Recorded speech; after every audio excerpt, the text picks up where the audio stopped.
ഹാസ്യരൂപത്തിൽ ഒരു മനുഷ്യൻ പറയുന്നത് കേട്ടു. 8 മക്കളുള്ള ഒരപ്പൻ തൻ്റെ വസ്തുവെല്ലാം ഭാഗിച്ച് വിൽപത്രം എഴുതി. ഏറ്റവും ഇളയ മോന് വരെ എഴുതി കഴിഞ്ഞിട്ട് താഴെ ഒരു വാചകവും കൂടെ എഴുതി, ഇവൻ്റെ കാലശേഷം ഇതെല്ലാം എനിക്ക് വന്നു ചേരുന്നതാണ്. കാല് നീട്ടിയിരിക്കുക കുഴിയിലോട്ട്.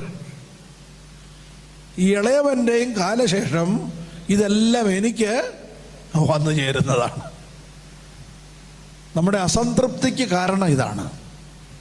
എന്നാൽ ഇന്ന് രാത്രി നമ്മൾ ചുരുക്കമായി ചിന്തിക്കുന്നത് ദൈവസന്നിധിയിൽ എങ്ങനെ സംതൃപ്തി കണ്ടെത്താം. ഞാൻ കുറിവാക്യങ്ങൾ മാത്രമേ പറയുന്നുള്ളൂ. 3 ദൈർഘ്യമേറിയ വേദഭാഗങ്ങൾ എൻ്റെ മനസ്സിലേക്ക് വരികയാണ്. പക്ഷെ നിങ്ങളെ ഹോംവർക്കായിട്ട് അത് ചെയ്താൽ മതി. അതിൽ നിന്ന് ഗ്രഹിക്കേണ്ട കാര്യങ്ങൾ ഞാൻ കമ്പിവാചകം പോലെ പറയാം.